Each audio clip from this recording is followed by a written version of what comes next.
Cardeck page. We are live streaming here on February 17th, 2019 on Sunday at 7 p.m. Eastern, 4 p.m. Pacific, all time zones in between and around the world. Last week, you may have missed my program. Last week here up streaming to you from the Pacific Northwest, we had no internet and no power. Of course, one follows the other. So I apologize for that, but we were completely shut down. It was kind of give you a time to think and a time to, reassess where you are. And in fact, it's very good for what we're talking about now, which is chapter 21 of my book, How to Live a Spirit of Renovation. But first, let's talk about Cardeck Radio. You see, I have my new Cardeck Radio icon. We are streaming using Be Live from, hello, good morning, Alicia Ramos. We are streaming live using the Cardeck Radio site. We are streaming on the Cardeck Radio Facebook site, and we are live on Cardeck Radio, the app that's on your Android or your Apple phone. So, of course, this is a free app. You can load onto your phone. You can hear Cardeck Radio 24 hours per day. Just type in Cardeck Radio is in there. It's like all one word. You want a space. They'll find it.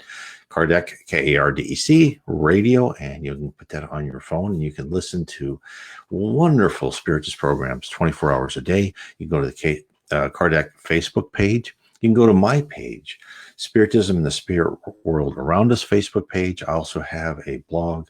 You can see it. It's nwspiritism.com. I have many articles. I have links to my books on the right-hand navigation side. In fact, one of the books I'm talking about today is my book that's based upon, it's a poem by Henri Louis, and I use that. It has 24 verses, and it was in originally the book Spiritual Wisdom, The Mists of Hope by Herculano Perez, and then Chico Xavier. And it's very short. And then the 21st verse was just 4 words, a spirit of renovation. And what I have tried to do in this book is to say, okay, what does each one of these very short verses mean? And what do they mean? And then how do we get there? So Henri Louis presented this to us as a step-by-step process whereby we elevate ourselves and get ourselves ready to ascend in the spiritual world. Now, renovation, renewal, and transformation are all words to describe our life on earth. Many have said that life is one of the constant reinvention of oneself. We travel through life learning, changing, resetting our priorities, and improving our character.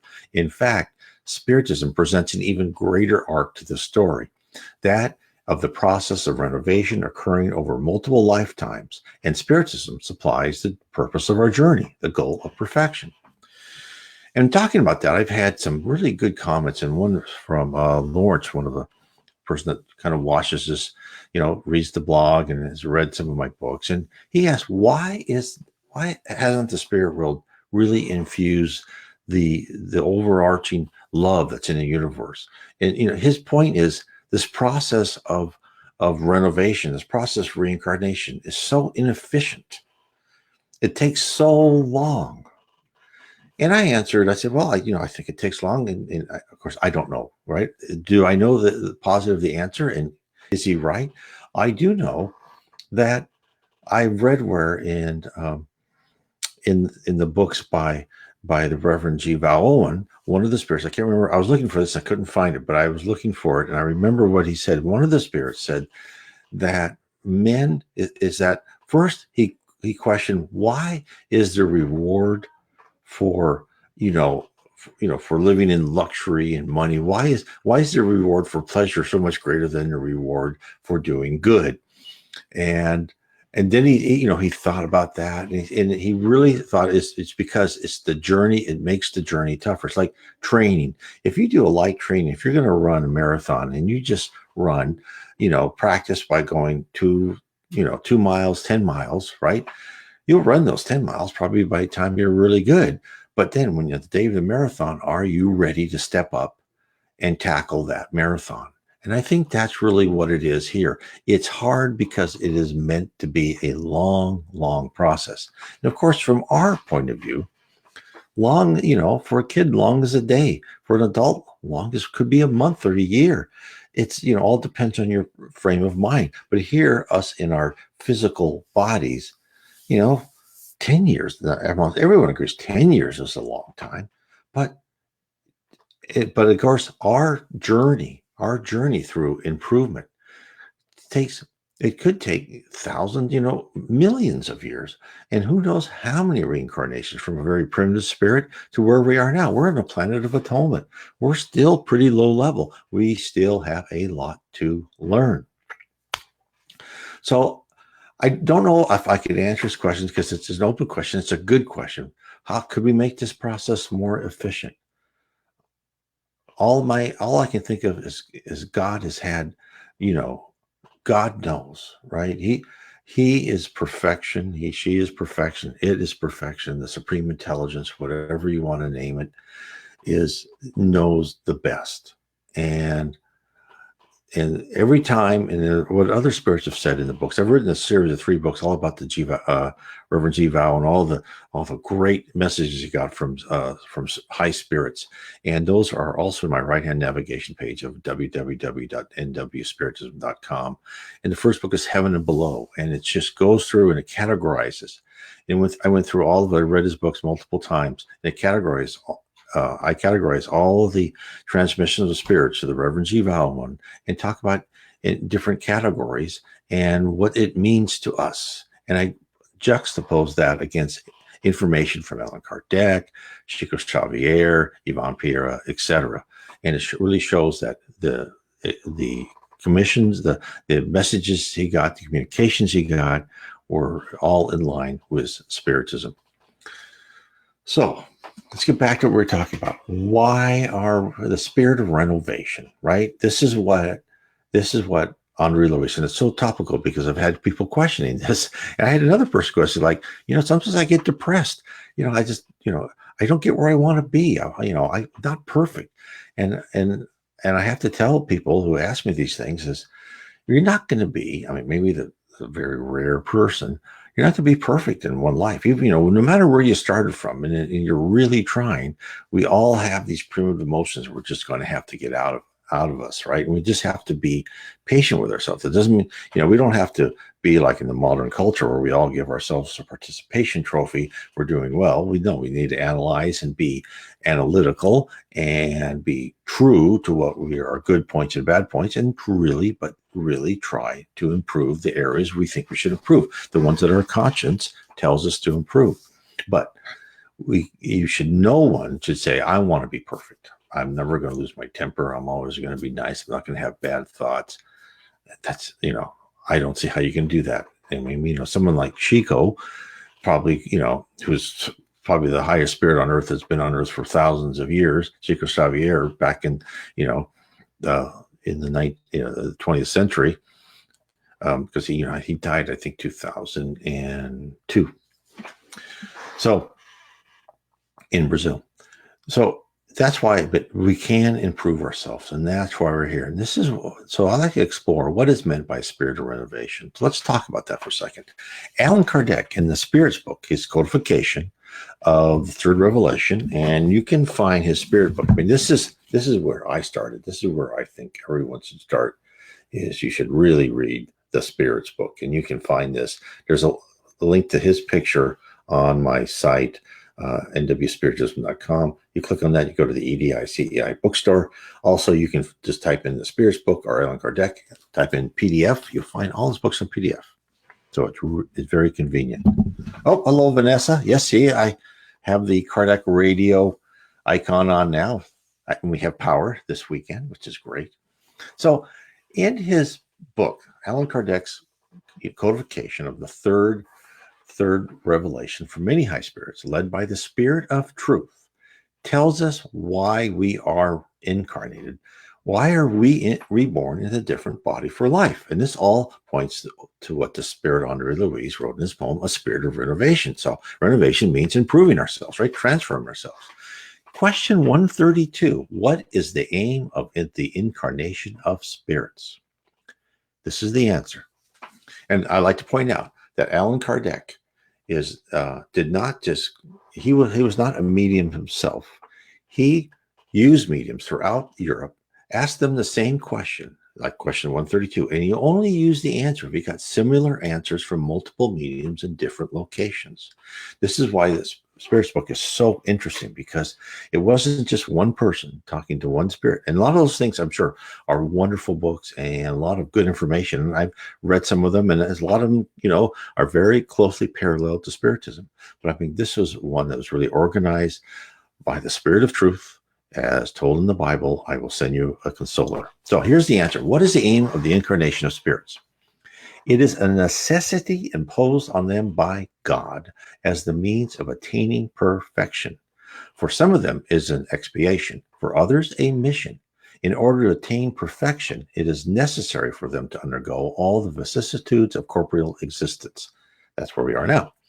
It is the experience acquired by expiation that constitutes its usefulness. Incarnation also has another aim, namely that of fitting the spirit to perform his share in the work of creation, for which purpose he is made to assume a corporeal apparatus in harmony with the material state of each world into which he is sent, and by means of which he is enabled to accomplish a special work in connection with that world which has been appointed to him by the divine ordering.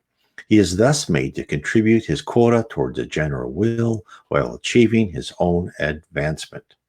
So, think about this for a second. The message from Henri Louis in his poem, Inner Peace, in which he extols us to have a spirit of renovation as part of our quest in life. The bottom line is that the blueprint devised by the spirit world for each of our lives will cause deep introspection and changes to our character. This is inescapable, although some people may park in life after life. They call it parking, right? You don't really improve. You just kind of stay the same. I know I must have done that. But hopefully at some point, they'll look at us and they'll analyze us and they'll go, okay, well, that didn't work. We know the levers to push now. We will get trials and tribulations, which will occur, which will elicit certain responses to alter our past misconceptions into a more realistic view of ourselves and our life. So think about that.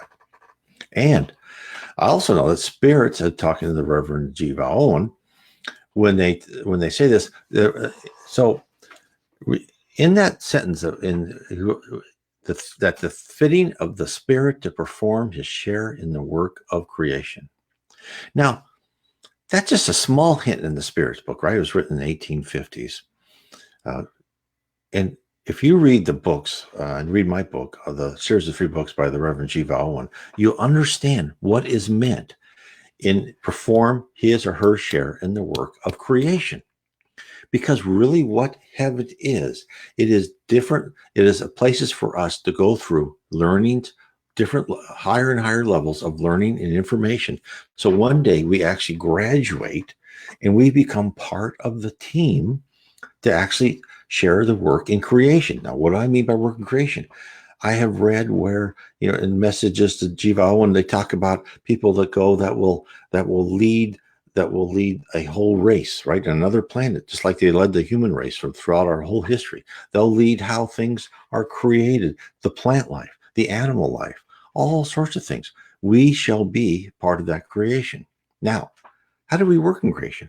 Well, this is the great secret, and it's not really a secret, but this is the great thing that people don't understand. It's all here. The reason we have to go through this, a lot of people call it this living hell, this chaos of earth.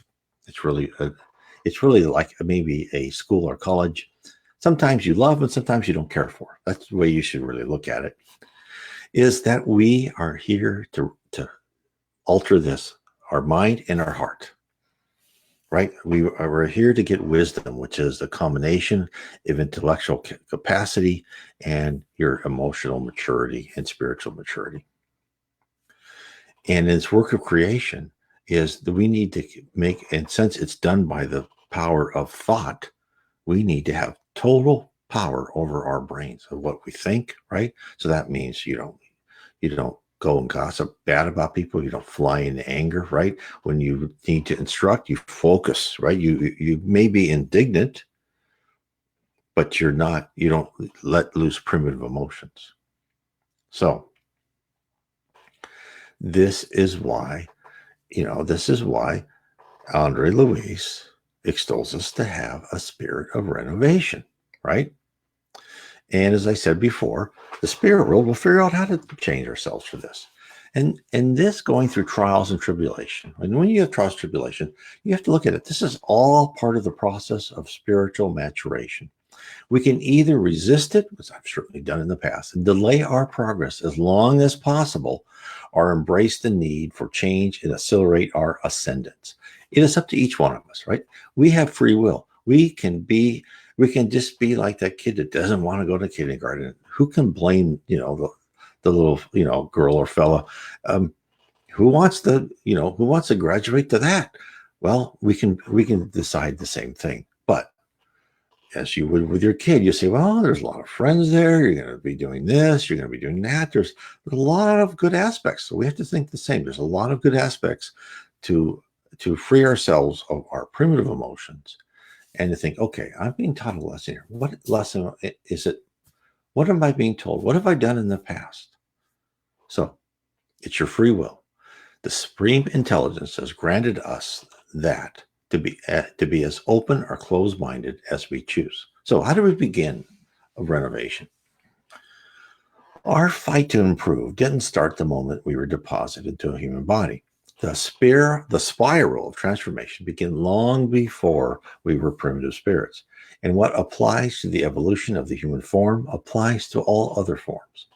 The Supreme Being continually acts to improve.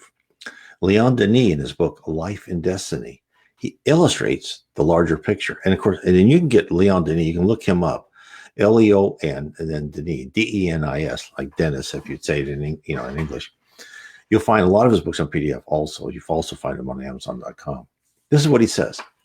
The law of progress does not apply only to man. In every domain of nature, evolution has been recognized by the thinkers of all time. From the green cell, the vague embryo floating upon the waters, through innumerable changes, the chain of the species has unfolded its length down to us. The monocellular beings are found today in millions in each human organism. It is not through one cell alone that the chain of species have come, but rather by a multitude of these cells grouped to form more perfect beings, in round upon round convergence toward unity. Upon this chain, every link represents a form of existence which leads to a superior form, to an organism better adapted to the growing needs and manifestations of life. But on the ladder of evolution, thought, conscience, and liberty appear only after many degrees. In the plant, intelligence sleeps; in the animal, it dreams; in man alone, it wakens, recognizes itself, and becomes conscious. From this hour, progress, fatal in some ways, in inferior forms of nature, can only be realized with the accord of human will with eternal laws. It is by this accord that the union of human and divine will that are built the works which prepare for the reign of God. That is to say, the reign of justice, wisdom, and goodness, which every reasoning and conscientious being feels intuitively must come. So what did he tell us? He told us a great truth about us, the earth, and the spirit realm, and all other earths, all other planets. Everything is always in flux. Continual progress towards perfection. We are caught in an irresistible tide. We are too weak to swim against it. At best, we can only fight to maintain our position. Only by humbly bowing to a superior power can we use the direction of the great ocean to take us where we need to go. Hence, we need to see life as transformational. We aren't meant to become adults and remain at stasis, right? It's, we are used to change as kids. But many of us, when we become adults, we just, okay, I'm set. I just want to buy this house or live in this apartment or, live in this room. And that's where I want to be. Well, no. Life isn't going to let you ever be comfortable for too long. You're going to go through life. You're going to have good times and bad times. But everything, as the Spirit of Manual always pointed out to Chico Xavier, if you read his books, is like, okay, don't get too happy. It's only going to, last so long. Or, why are you sad? Other people have worse than you are. It's all going to change eventually. He said that many, many times, and not those words, but other types of words. That's why it's always going to change. That's also why we all have to remember it, and tell your friends this who are depressed, right, with certain different circumstances.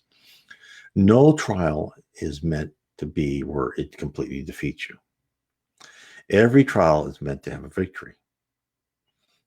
Every trial has an end. Now, the end may be physical death, but that could be a victory in itself. Where in that act of dying, people will spiritually change. But whatever do, it's people who are depressed and thinking of suicide thoughts don't, because in the book Memoirs of a Suicide, in this class they gave for people who committed spirits who committed suicide, they told them, look, whatever problems you had, either the next week, the next month, the next year, it would have been resolved. Don't give up. These trials were meant for your improvement. And they went through and they told each person, they looked at their past lives and they told each person why you went through this trial and what it was supposed to do to help you. It's a fascinating book by Yvonne Pierre, Memoirs of a Suicide. Can't say enough good things about it. So everything is always going to change. It's like the bell ring. I've said this many times. It's like you're in high school and the bell rings and you go to the next class. And life is like that, right? You go through one period to another.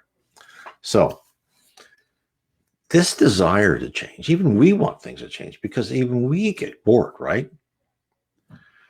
The desire to change, to improve oneself and the world around us is inbred in human nature. It is not an accident of evolution. It is a spark, a connection with the unseen spirit world. Most, if not all of us, have a desire to be part of a valiant crusade at one point or another in our lives. We fervently yearn to change the world for the better. This instinct, or intuition, as named by Leon Denis, is what makes us thirst for more. We know in our hearts that the earth shall be and will be a paradise someday. What we don't realize is how connected we are. We aren't islands of consciousness, untethered and adrift in space. We are not. We are tied to other spirits, incarnates and discarnates, to the spirit realm and to God. Some people feel this connection, right? They are called empath, mediums, psychics, and other names. Some have had near-death experiences, which have forever altered their previously cherished ideals. All of them consciously feel the waves wash over them. And we live in this, as I've said before, there's thoughts going through us. And we get emotions and feelings from a huge number of thoughts going through us. This is why it's so interesting. We are not isolated islands. So for those of us who aren't empaths or mediums, we are motivated by some internal longings, which we can't identify, but nevertheless, we are moved. The waves of thoughts from other intelligent beings, physical and otherwise, is relentless, like the action of waves upon the rocks. Even the hardest stone is eroded over time. So too are we moved, knowingly and gradually. Leon Denis sets in place where we stand. This is what he says. Such is the complex character of the human being, spirit, force, and matter, in which we are contained all the powers of the universe. All that is in us is in the universe. All that is in the universe is in us. By his etheric and material bodies, man finds himself united to all the worlds, visible and divine. We are made of light and shadows. What is in us is in every other being. Each soul is a projection from the eternal center. It is that which consecrates and assures the fraternity of man. We have in us the instincts of the beast, and we have, too, the chrysalis of an angel, of the radiant and pure being that we can become by moral aspiration of the heart and the constant sacrifice of self. We touch depths of the abyss with our feet, and with our brows the high altitude of heaven. The glorious empire of the Spirit. When we listen to what is passing in the depth of our being, we hear the rumbling of hidden and tumultuous waters, the ebb and flow of the stormy sea of personality with its waves of anger, egotism, and pride. These are the voices of matter, the appeals of the lower regions, which still influence our action. But this influence we can dominate by will. Upon these voices we can impose silence. And when the murmur of passions is quieted, then the powerful voice of the infinite spirit is heard, the canticle of life eternal, whose harmony fills immensity.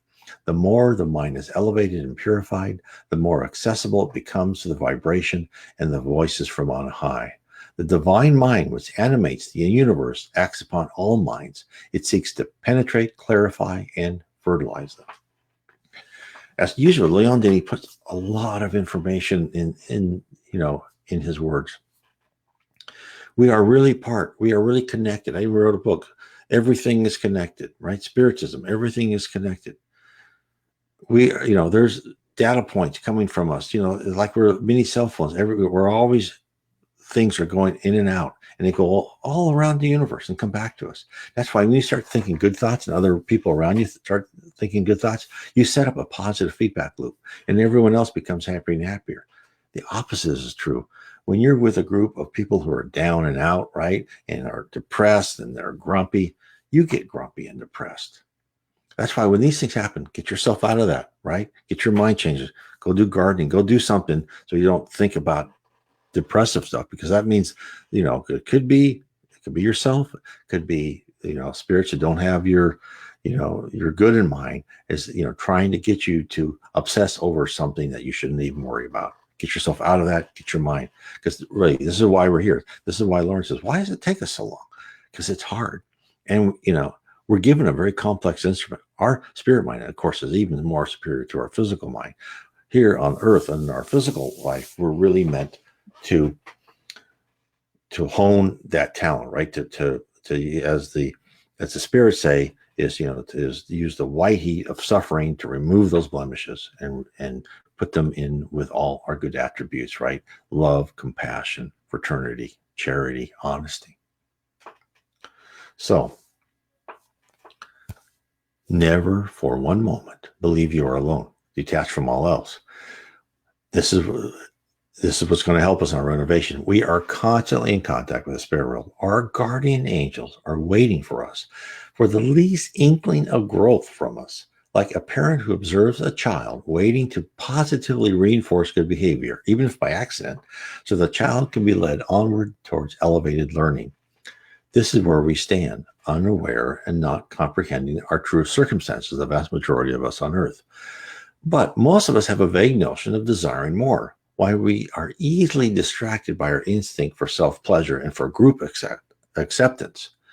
Yet there still stirs deep inside the realization that we should strive for a higher goal than temporary luxury. Once we embark, we become more fortified, more attuned to the struggle. We change and are resistant to soul suppressors and primitive emotions. And boy, is that not true today. The soul suppressors are all around us with Facebook and Twitter and all these, things that have good and bad parts about them. Is people love to put soul suppressor on you to conform to this culture of moral relativity. We have to deny that. We have to strengthen our spirit against that. We have to listen to our conscience and know, yes, I'm sorry, there are things we should not do. We should love everybody. We should hope for the best. We should pray positively for them, but we should not harm children. There's a lot of things we should not do that our culture is trying to normalize. I'm sorry, no. So once we embark, we become more fortified, more attuned to the struggle, right? And we change, and we are resistant to soul suppressors and primitive emotions. When we are spiritually, intellectually conditioned to great strength, then the ascent begins in earnest. But first, we must start the journey. So, how do we start the journey? How do we begin? It's not easy. The inertia of years of self-indulgence and petty thoughts are difficult to overcome. I know they were extremely hard for me. When I found Spiritism, I thought I'd discovered all the answers. I intellectually knew about the spirit realm and how we are guided through many lives in order to ascend. I could talk about how the entire earth was led and directed by the machinations of a higher authority. The shock that I finally uncovered how my own future could have been foretold with exacting detail was as if I could breathe again. I was reborn, or so I thought. The more I read books by spirit authors, I realized I had learned about Spiritism as one does from viewing a documentary. I understood and memorized the facts, the timeline, the basic doctrine. I was able to write about Spiritism and discourse at length about the process of reincarnation. But I was still the same person. I was sarcastic. I was aloof. I was still selfish and prideful. I was all of those. I had merely exchanged one belief system for another, like changing clothes. Everything was on the outside and nothing altered inside. I was still me, an immature spirit. The spirit Joanna in the book Self Discovery and Inner Search put her finger on my problem. This is what she said.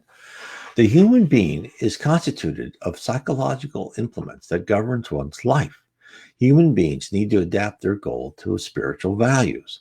The latter should surpass the corporeal boundaries in order to help the human being to meet the transcendental conscience. Naturally, at first, educational goals will form the individual's wealth of knowledge. Familial goals will induce learning in the domestic laboratory by developing feelings of love and personal relationships. Social goals will extend the circle of effectivity, favoring the group's growth. Economic objectives will foment the financial equilibrium and harmony between people. Artistic goals will contribute to beauty, ethics, and the ideals, aesthetics, and the ideals. However, spiritual objectives will crown the achievements of the individual's progress, leading one to fullness. When men and women are not aware of their tentative steps towards fullness, they often find themselves saturated and unmotivated, becoming pessimists and frustrated after conquering their goals. I read that, I go, whoa. I was that person who successfully traversed all of the goals except the spiritual. Now, I was never rich or famous, but I got the goals I wanted to. I made good money, I had a family, all that, right? And in completion, though, of those goals, of being at the level I wanted to be, I was still the same, only more so. My motivation had run out. I was drifting. And this was even after I first found Spiritism. I feel that I didn't start to tackle my artistic goals until I began to write and analyze what I had researched about the doctrine of Spiritism. I was happy and content in my musings at first, but then as I plunged further into the deeper meanings and the importance of love, I found myself unable to fully empathize with the written word. I could read the sentences, but I couldn't internalize the meaning. And I was helped in this by other people talking to me where, they're saying, I could read and the words jumped out and, they leaped at me. And I thought, well, that didn't happen to me. They didn't leap at me. I didn't feel different because I read some words. I just intellectualized them. And then I said, okay, I realized the need for self-renovation. Only then did I start to not only keep my speech in line, but I started to control my thoughts. If I thought ill of a person, I tried to stop that immediately and think of them with understanding and love, knowing that they're going through trials every bit as perilous as mine. It made a difference. When you start controlling your thoughts and you just put a wall, right? Put a wall there and don't let those petty, primitive thoughts come in or go out. Then you really your heart starts to change. So only then did I realized need for self-renovation. Only then did I start, right? As I said before, to keep my mouth shut. So Joanna explains the result of a dedicated effort for spiritual improvement. This is what she says. The individual's incessant renewal of values for one's improvement becomes a permanent motivation for the settlement of the real being that is victorious over oneself.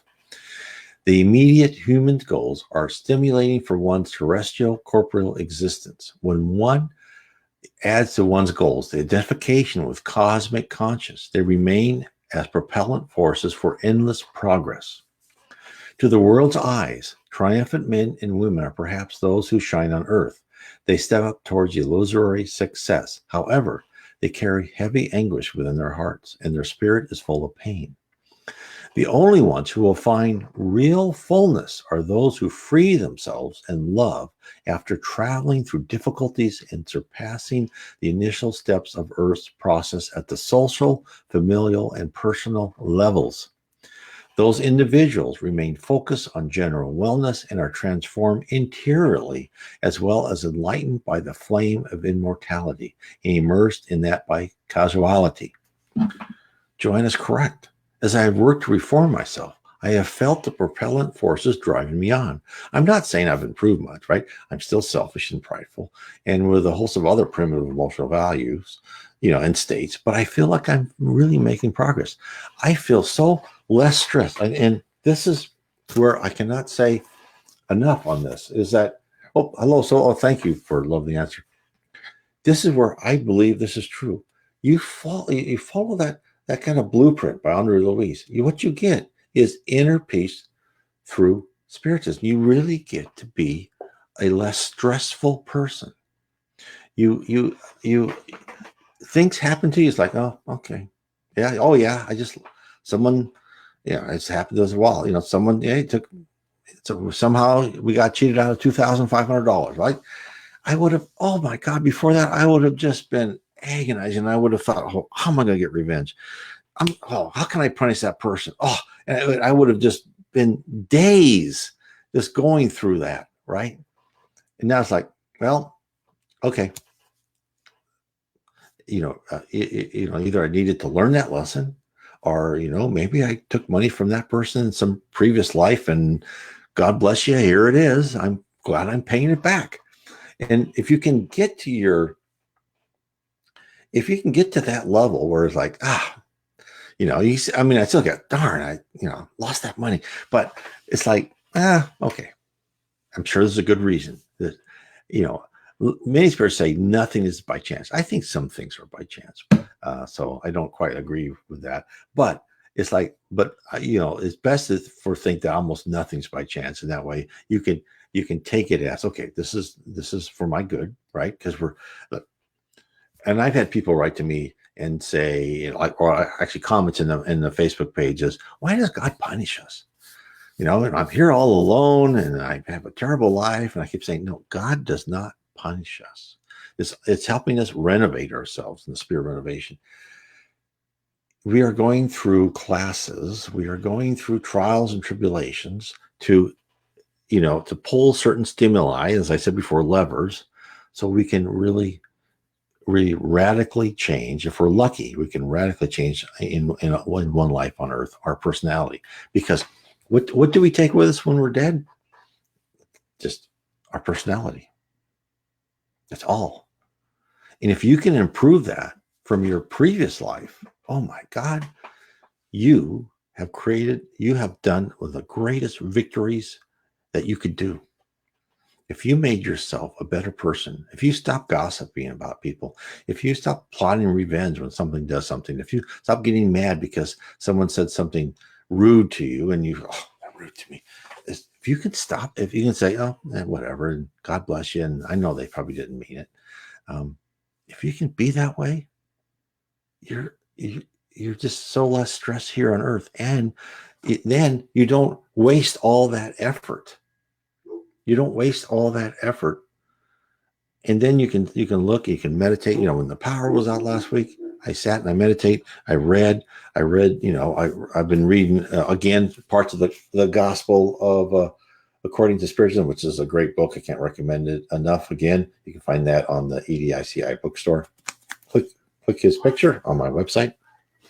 And you can get it on Amazon too. But, you read these things. And then these things are so much information. That's why, of course, I wrote my books too. On my books is I take all this information, like the case for reincarnation. I take all this information. I go, here is what, from the books in English, I don't have all the books like in Portuguese, stuff like that, is what they tell us, what the higher spirits who are brought to us through spiritist mediums tell us about reincarnation. Or explore your destiny. What does that mean? What are our trials on earth? How do our trials work? In the books, the problem is the solution. Why do you have problems? Well, think about that. The reason you really think you have a problem, it's something you did in the past life. And that problem you have in this life, trial, tribulation, whatever you want to call it, is really the solution to what you've done something incorrect in a previous life. Now, Spiritism doesn't like to use the word sin. It's more like errors, wrongs, right? Because when you're a primitive spirit, you don't know. You don't even know to listen to your conscience well. As you get more and more mature, spiritually mature, you start really listening to this conscience, and you say, okay, well, I could make money, but I don't feel right, and then you don't do it, and then you're relaxed. But then for those who say, I don't know if I'm really treating people nicely on my goal to make a lot of money, but look at all these things I can buy. You do it and you make money, but these people are stressed, and you can see it in a lot of these people. A lot of very successful people, you can just see the stress in their faces, and they're very smart, and most of them are very nice people. But they just had to ignore their conscience a little bit to get where they want to. And I don't blame them all. I've done the same, right? Because you cannot this is, our modern culture. It's not black and white. It's gray. You've got to, I still have to do things that I don't really want to do in order to keep my job. Oh, sorry. So anyway, so that's something that's important. So anyway, nevertheless, I believe I am on the right track. Even in my glaring imperfections, I am more relaxed, more acceptance of the trials put before me, and I'm more loving, even those who were placed in my life to provide a hard lesson. So again, I want to say, everyone, tell your friends about Kardec Radio, Facebook Kardec page. Please share this Facebook streaming to other Facebook pages. Go to my YouTube site or my BitChute site. It's on. You can do a link on my blog, nwspiritism.com. You can click on that. You can see my books. You can get on my mailing list for nwspiritism.com. We'll just send you like one email whenever I send out a new blog. Or if you're on the YouTube or BitChute site, you can look through all my YouTube videos. I will put this video also on that site. I think it'll also go on the Kardec Radio site. But anyway, I want to say God bless to everybody, and thank you very much for being with me today.